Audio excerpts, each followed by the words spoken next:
परम मुनि परमहंस श्री सनातन जी हर समय 5 वर्ष की अवस्था में रहते हैं और कोई वस्त्र नहीं धारण करते, दिगंबर।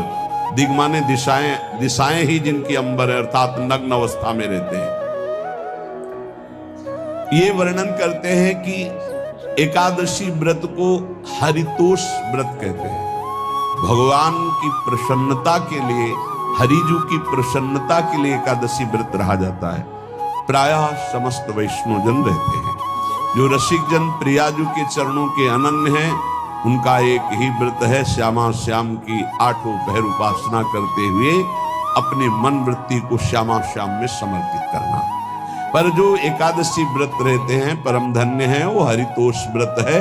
अब एकादशी व्रत का नियम क्या है और कैसे एकादशी व्रत का फल मिलता है, कई बार चर्चा हुई।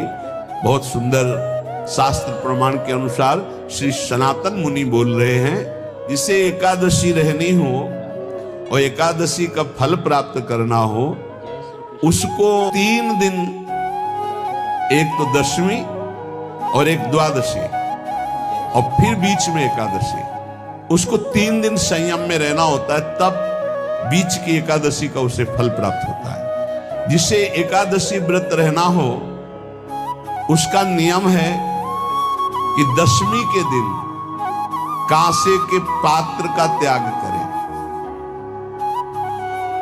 वैष्णव सिद्धांत है कि कभी जिसमें मांस बना उस रसोई का भोजन न ग्रहण करें। मसूर की दाल, चना की दाल, कोदों और कोई भी शाक, शहद, दूसरों का अन्न, दोबारा भोजन और मैथुन, ये दशमी के दिन त्याग दे। एक बार दशमी के दिन भोजन करे 24 घंटे में, क्योंकि एकादशी रहना है।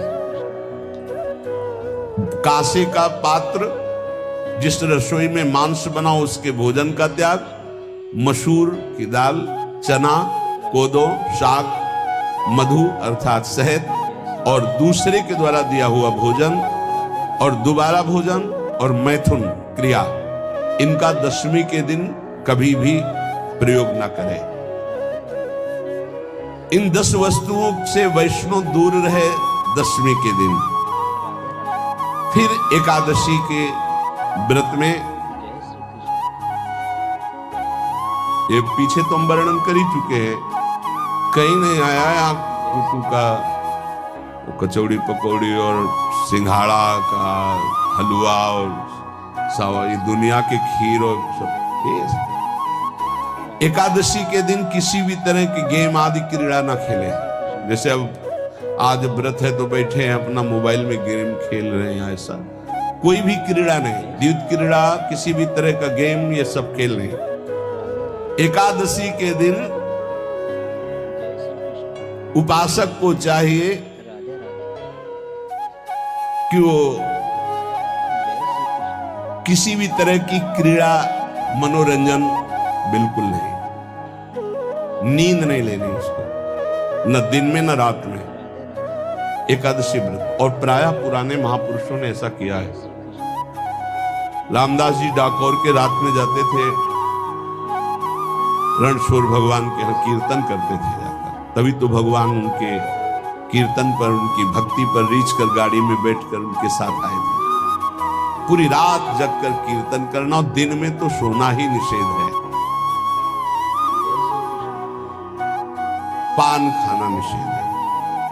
एकादशी को बिल्कुल नहीं। जो व्रत रह रहे, वृक्ष से तोड़कर जो दतून की जाती है, एकादशी के दिन नहीं। दूसरे की निंदा करना, चर्चा करना नहीं, अर्थात अधिकतर मौन व्रत धारण करे एकादशी के दिन। चुगली करना, कोई चोरी करना, वाणी से, शरीर से, मन से किसी को दुख पहुंचाना, भोग करना, मैथुन करना, किसी के ऊपर गुस्सा करना, झूठ बोलना, एकादशी के दिन ये नहीं करना चाहिए। एकादशी को एक बार कुछ फलाहार शुद्ध,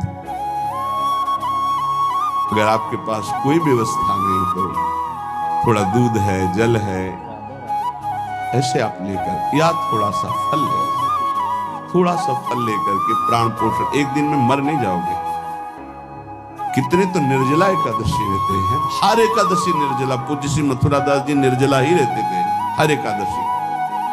चलो भैया आपकी सामर्थ्य नहीं तो जल 2-4 बार ले लो, एक बार थोड़ा सा दूध और फल ले लो, चल जाएगा काम, प्राणों का पोषण हो जाएगा। ये आचरण न करे और एक बार कुछ आहार ले ले, वो भी शुद्ध भगवद अर्पित प्रसाद।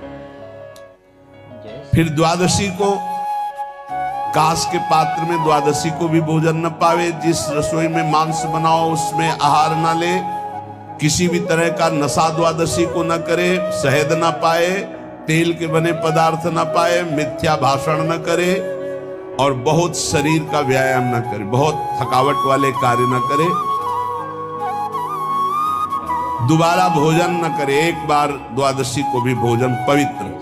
मैथुन न करे, जिसका स्पर्श नहीं किया जाता है ऐसे पदार्थों का स्पर्श न करे, और मसूर की दाल न खाए। द्वादशी को जो इन नियमों का पालन करता है, दशमी द्वादशी ऐसे और एकादशी ऐसे, तब उसे एकादशी व्रत का फल प्राप्त होता है। उपासक को चाहिए कि इन नियमों से व्रत का अनुष्ठान करे, मनमानी आचरण न करे। सबसे प्रार्थना जो एकादशी रहते हो, हरितोष व्रत इसे कहते हैं, भगवान की प्रसन्नता के लिए रहा जाता है, रहना चाहिए। जो अपनी आचार्य परंपरा में हैं जैसे, जिनका सिद्धांत है, पर रहने का सिद्धांत ये श्री सनत कुमार जी वर्णन, श्री सनक जी महाराज, ये सनत कुमार जी वर्णन की। सनक जी महाराज कह रहे हैं, यदि भगवान का आश्रय नहीं, सत्संग नहीं है, तो इन 4 में से एक हो तो नाश कर देता, फिर चारों हो तो सर्वनाश हो जाता है। यदि सत्संग नहीं है, यदि भगवद आश्रय नहीं है, खूब धन हो, जवान अवस्था हो, बढ़िया पद मिला हो, प्रभुत्व चलता हो और अज्ञान हो, फिर क्या कहना है? बोले ये चारों जहां मौजूद होते हैं वहां सर्वनाश का खेल शुरू हो जाता है। अगर इनमें से एक हो तो सर्वनाश करने में पर्याप्त है, और अगर चारों हो तो फिर क्या कहना है? जवान हो, खूब रुपया पैसा हो, कोई पद हो, कोई अधिकार हो बड़ा, फिर और अज्ञानी हो, तो बोले एक नाश कर देगा, फिर चारों तो नाश ही कर देंगे। अगर सत्संगी है तो ये चारों महान कार्य कर देंगे। जवान है, खूब दूसरों की सेवा, मेहनत पूर्वक धन संपत्ति कमाकर माता पिता की सेवा, परिवार की सेवा,